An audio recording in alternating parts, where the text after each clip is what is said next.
Greetings, this is Dr. Jimmy again, and this is Horror Nights History, ripped from the silver screen.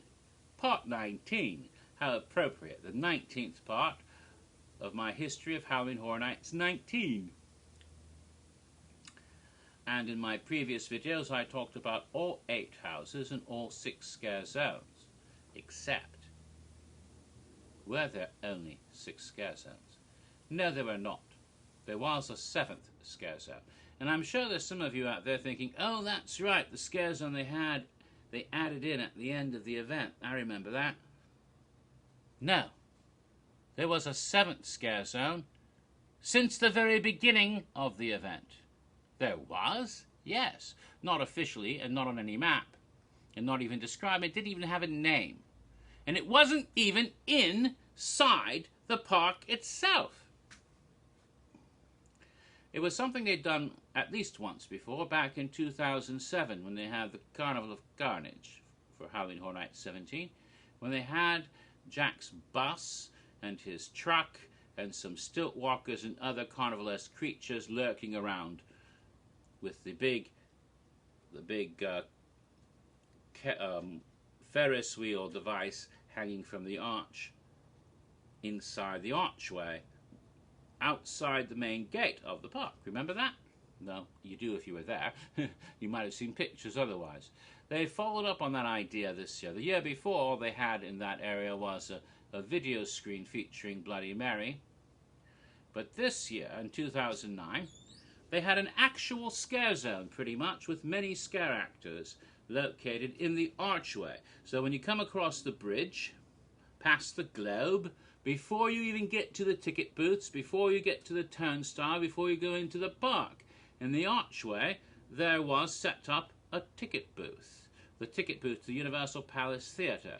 And surrounding that, not necessarily Julian Browning himself, but his minions, his sub-ushers, young men dressed in usher uniform with ghoulish faces, like Julian Browning, but obviously working under his command, and some lovely young usherettes wearing similar costumes with little miniskirts. Quite cute and adorable. And all of these ushers and usherettes would be there and actually scaring people or occasionally giving them some helpful information because they hadn't gone in yet. So you had a little miniature scare zone outside the whole event itself, a sort of usher thing to usher you into the event. How appropriate!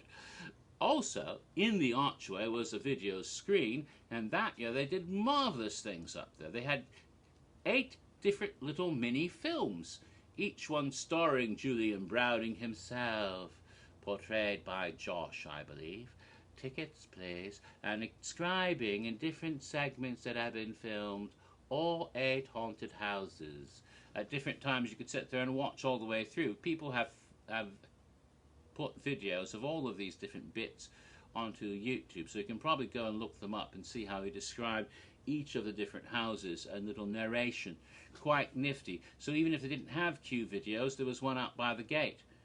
Very lovely, very well done.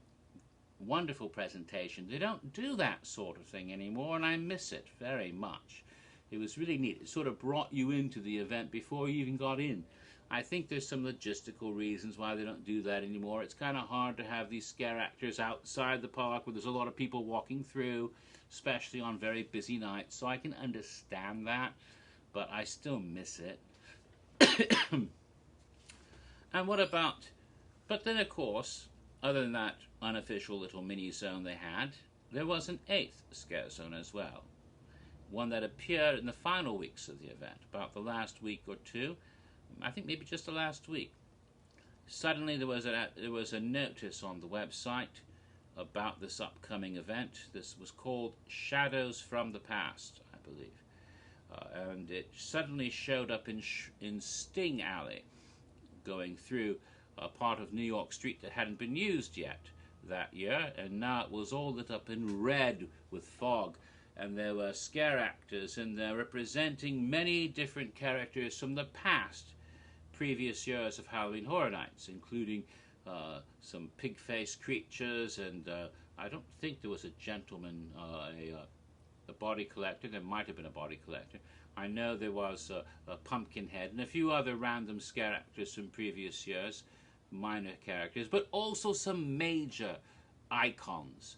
Jack the Clown, of course, laughing and giggling in all his delightful demonic ways, not dressed in his ringmaster outfit, but his original clown suit.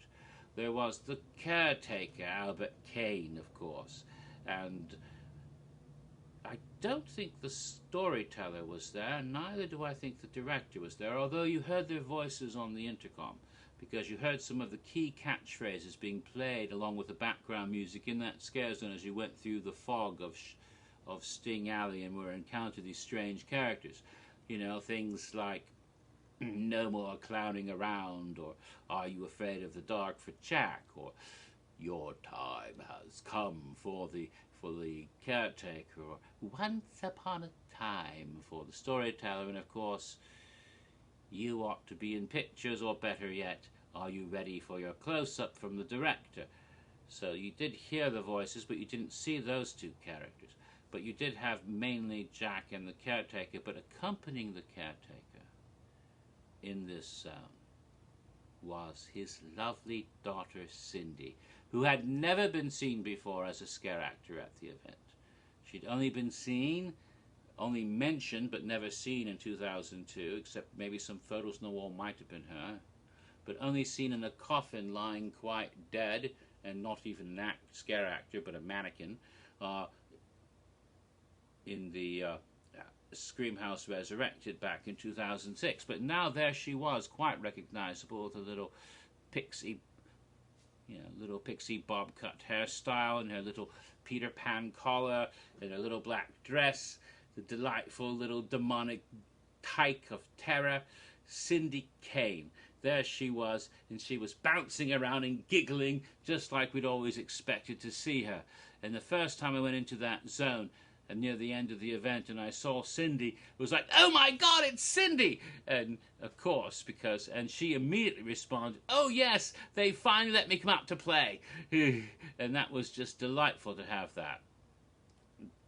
So that was the highlight of that zone. And of course, when they promoted this on the website, it said "Shadows from the Past," and there were two images like tree branches or thorns, and they sort of formed this pattern, two of them, you know, a sort of double X. And having this appear at the end of Halloween Horror Nights 19, and calling it Shadows from the Past, most people theorized, and I think fairly accurately, that that was a reference to the following year's event. And the fact that a double X, of course, is the Roman numerals for 20. So, is this a precursor for Halloween Horror Nights 20? Are they bringing all of these old icons and characters back for Halloween Horror Nights 20? And does it have something to do with trees? Does it have something to do with Cindy? That seemed to be what people were wondering and speculating about, because now Cindy is here, at last.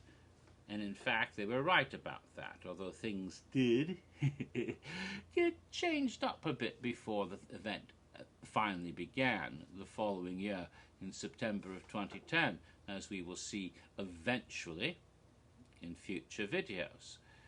So, wonderful little scare zone in Sting Alley, which is especially for people who have been going to the event for many years to see old characters come back again.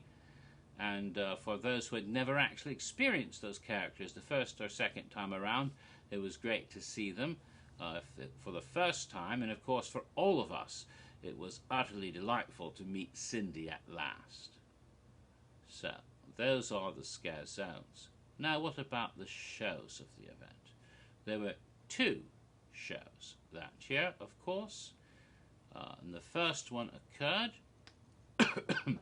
in the Beetlejuice Theatre, now sadly no longer exists, but at that time, and this was the third year in a row that they did Rocky Horror Picture Show tribute, performed that. And again, it was a show which featured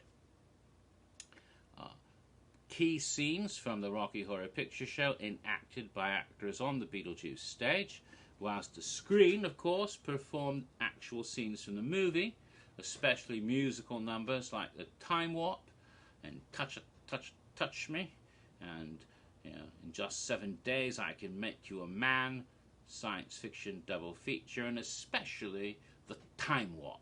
Lots of fun, lots of fun. You know, way up at the Frankenstein place, all of that. There's a Light, all of that.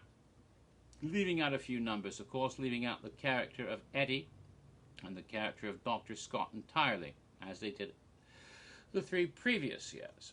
It wasn't that much different from the previous year's performances, although not quite as naughty as some of the previous year's performances.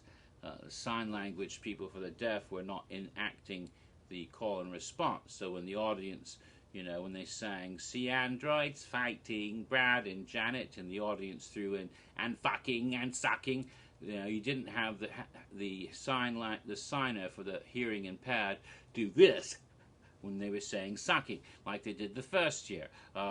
You know, interpreting some of the more obscene responses from the audience, and they hadn't started cracking down on that year either. So that was still there. Lots of rude statements. There was one delightful moment in 2009, though, where the narrator, the criminologist, says, "What strange power has possessed?" And then Jake, I think it was, no, somebody yelled out, "Twitter!" As Frankenfurter, or what, obsession, or whatever it was. Because Twitter was new then, and that was quite funny. I like that. Now, there was one big difference, though, that year. A startling change. A little bit of what is sometimes referred to as non-traditional casting.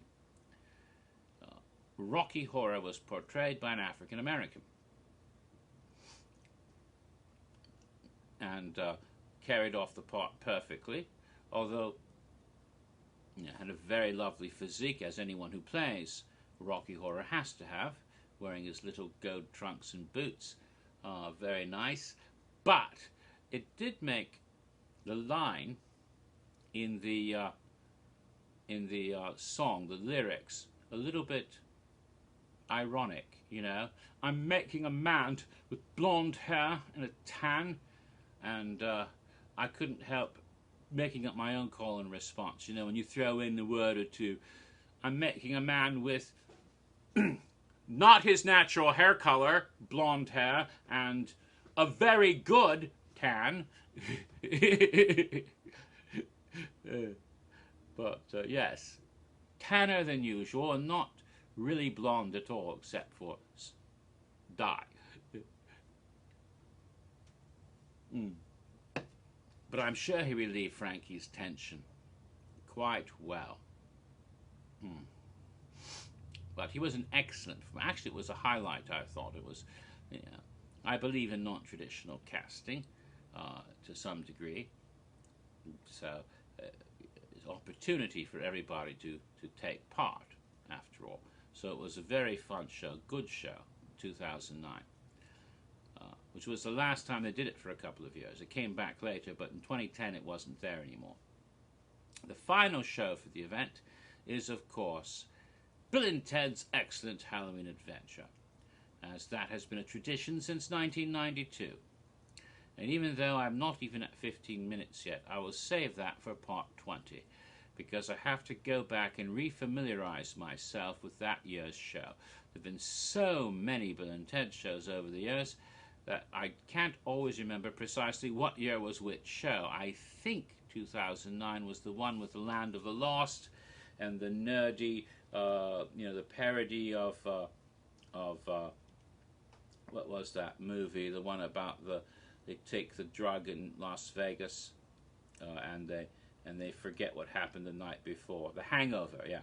The parody of The Hangover with the Star Trek and I'm on a boat and all of that. I'm pretty sure that was the show, but I'm not 100% certain. I might be off by a year or two, so I need to go back and double check. I don't think it was one of Doctor Who, because I think that was 2010, but I'll have to go back and take a look and verify which show was which year, and then I can come back and discuss it thoroughly in part 20. And part 20, of course, will come up later, probably not today. I made 4 videos today. I don't know if I'm posting all 4 of them on the same day or not, but part 20 will come up sometime later, and I'll discuss Bill and Ted's Excellent Halloween Adventure, and that will probably wrap up all of Halloween Horror Nights 19, but I better be careful and not make any promises I can't keep. Alright, till then, have a lovely rest of your life.